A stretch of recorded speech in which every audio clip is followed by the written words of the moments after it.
Everyone, स्वागत है आप सभी लोगों का आज के मेरे इस क्लास में, जहां आज मैं आपको बताने वाला हूं एक बहुत ही प्यारा सा टॉपिक जिसका नाम है नई आर्थिक नीति, न्यू इकोनॉमिक पॉलिसी।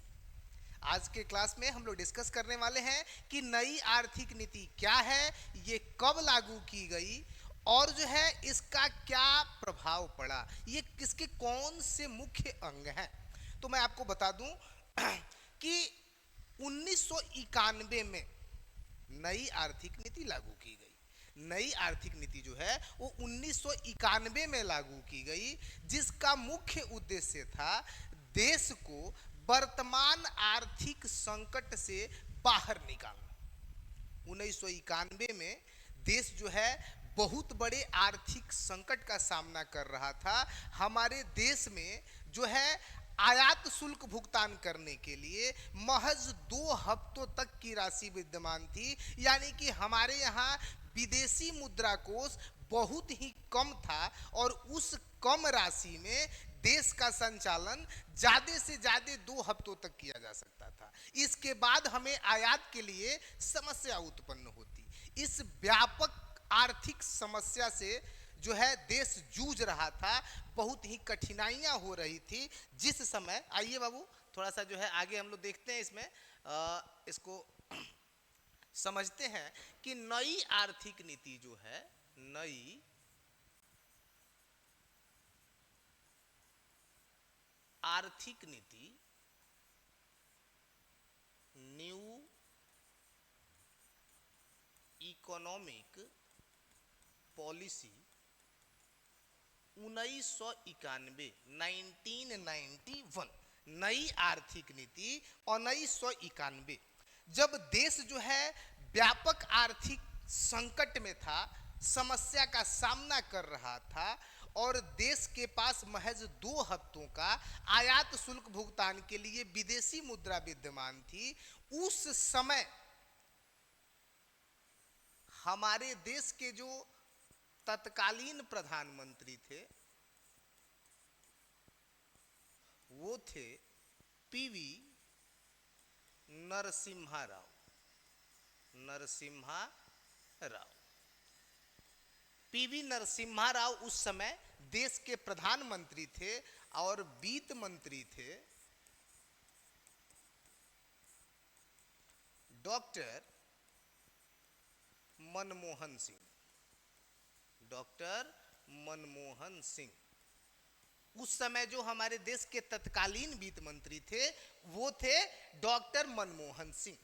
इन दोनों ही लोगों ने आपसी सूझबूझ के साथ देश को उस व्यापक आर्थिक संकट से बाहर निकालने के लिए नई आर्थिक नीति 24 जुलाई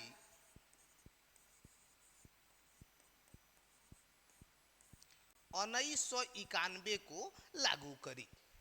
यानी कि देश के तत्कालीन प्रधानमंत्री पीवी नरसिम्हा राव और वित्त मंत्री डॉक्टर मनमोहन सिंह ने 1991 में देश जिस व्यापक आर्थिक संकट से जूझ रहा था उससे निकालने के लिए, देश को उससे बाहर निकालने के लिए जो है वो बाबू आपको 24 जुलाई 1991 को नई आर्थिक नीति लागू की, यानी कि न्यू इकोनॉमिक पॉलिसी की नींव रखी।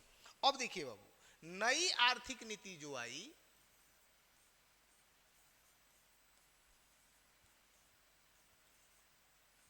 नई आर्थिक नीति जो थी 1991,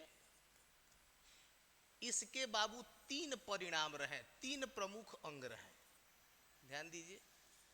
पहला था लिबरलाइजेशन।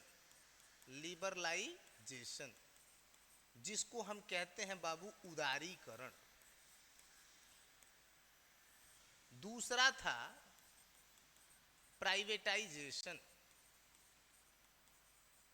जिसको हम कहते हैं निजीकरण।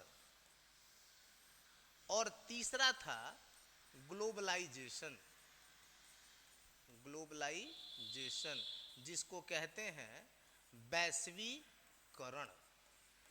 ये तीन ठो प्रमुख अंग थे नई आर्थिक नीति के। यानी सरकार ने ये तीन ठो नीतियां, तीन ठो जो अंग हैं, तीन एलिमेंट को लागू किया, जिसमें सबसे पहला था लिबरलाइजेशन, उदारीकरण। देखिए, अगर हम उदारीकरण की बात करें तो उस समय हमारे यहाँ के व्यवसायों पर और उद्योगों पर काफी अनावश्यक प्रतिबंध थे।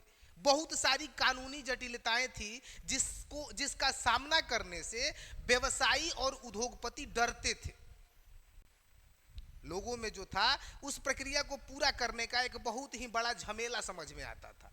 तो सरकार ने सबसे पहली नीति लिबरलाइजेशन, उदारीकरण की लागू की, जिसके अंतर्गत व्यवसाय तथा उद्योगों पर से अनावश्यक प्रतिबंधों को समाप्त कर दिया।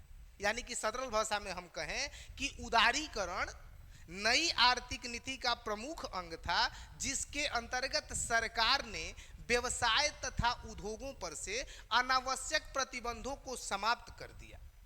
साथ ही साथ कुछ गिनो चुने व्यवसायों को छोड़कर अन्य व्यवसायों पर से लाइसेंसिंग प्रणाली को भी समाप्त कर दिया गया। यानी कि कुछ गिने चुने व्यवसाय जिनके लिए लाइसेंस लेना अनिवार्य हो को छोड़कर शेष व्यवसायों को लाइसेंस से मुक्त कर दिया गया। यानी यह स्पष्ट कर दिया गया कि अगर आप गिने चुने व्यवसाय से बाहर के व्यवसाय को करना चाहते हैं, उद्योग को करना चाहते हैं, तो आपको लाइसेंस लेने की जरूरत नहीं। इस प्रकार हम कह सकते हैं कि बाबू उदारीकरण नई आर्थिक नीति का प्रमुख अंग था, जिसके अंतर्गत सरकार ने व्यवसाय तथा उद्योग धंधों पर से अनावश्यक प्रतिबंधों को समाप्त करके एक नया प्लेटफॉर्म, एक नया स्तर प्रदान किया, जहां व्यवसाय बहुत ही आसान हो गया। साथ ही साथ लाइसेंसिंग प्रणाली की जो पूर्ण लाइसेंसिंग प्रणाली थी उसको समाप्त कर दिया गया और कुछ गिने चुने व्यवसाय, उद्योग धंधों को छोड़कर शेष व्यवसायों पर से लाइसेंसिंग प्रणाली को समाप्त कर दिया गया, जिससे कि व्यवसायिक क्षेत्र में उदारता आई। अब बाबू दूसरा है प्राइवेटाइजेशन। निजीकरण में क्या हुआ? तो देखिए, निजीकरण यानी प्राइवेटाइजेशन नई आर्थिक नीति का अंग है, जिसके अंतर्गत सरकार ने उन क्षेत्रों को निजी स्वामित्व क्षेत्रों में हस्तांतरित किया जो पहले से सार्वजनिक क्षेत्र में थे या सरकारी क्षेत्र में थे। ध्यान से समझिएगा कि वैसे व्यवसाय या उद्योग धंधे जिन पर अभी तक सरकारी या फिर सार्वजनिक स्वामित्व था, उनको निजी क्षेत्रों में हस्तांतरित किया गया। यानी ये बताया गया कि अगर किसी व्यक्ति विशेष के पास, कोई पार्टिकुलर व्यक्ति के पास ये क्षमता है कि वह जो है किसी क्षेत्र का संचालन कर सकता है, किसी बड़े व्यवसाय का संचालन कर सकता है, किसी बड़े उद्योग का संचालन कर सकता है, तो वह उसको लेके और स्वतंत्रता पूर्वक चला सकता है। यानी कि इससे क्या हुआ कि निजी क्षेत्र का जो सहभागिता था वो सार्वजनिक क्षेत्र में बढ़ा। क्योंकि देखिए बाबू, इस समय ये 1991 का जो दौर था, इस समय लोग जो है वो काफी डरते थे अपने धन को बाहर लाने से। लोगों में ये डर था कि यदि वे पैसे लगाते हैं तो उनका पैसा डूब जाएगा। क्योंकि उस समय बहुत सारी नॉन बैंकिंग कंपनियां भी थी जिन्होंने जो है लोगों का पैसा जो है डिपॉजिट के तौर पे जमा कराया, लेके भाग गई, जिससे लोगों का भरोसा टूटा हुआ था। तो सरकार ने इस निजीकरण के फैसले से लोगों को जो धन संचय करने के लिए मजबूर थे, उन्हें जो है अपने धन को बाजार में लगाने का जो है एक तरह से कहें तो आदेश दिया या निर्देश दिया, जिसमें अहम भूमिका निभाई 1992 में स्थापित देश की एक बहुत ही महत्वपूर्ण संस्था जिसका नाम है सेबी। जिसका नाम है सेबी। सरकार ने 1992 में वैधानिक रूप से सेबी की स्थापना कर दी और इसका काम था उन निवेशकों के हितों की सुरक्षा करना जो लोग अपना पैसा कहीं लगा रहे हैं। यानी कि जो भी इन्वेस्टर्स थे, जो भी पैसे लगाने वाले लोग थे, उनके हितों की सुरक्षा करना सेबी का प्रमुख उद्देश्य था। इसका फुल फॉर्म है बाबू securities exchange board of India. Securities exchange board of India, भारतीय प्रतिभूति एवं विनिमय बोर्ड।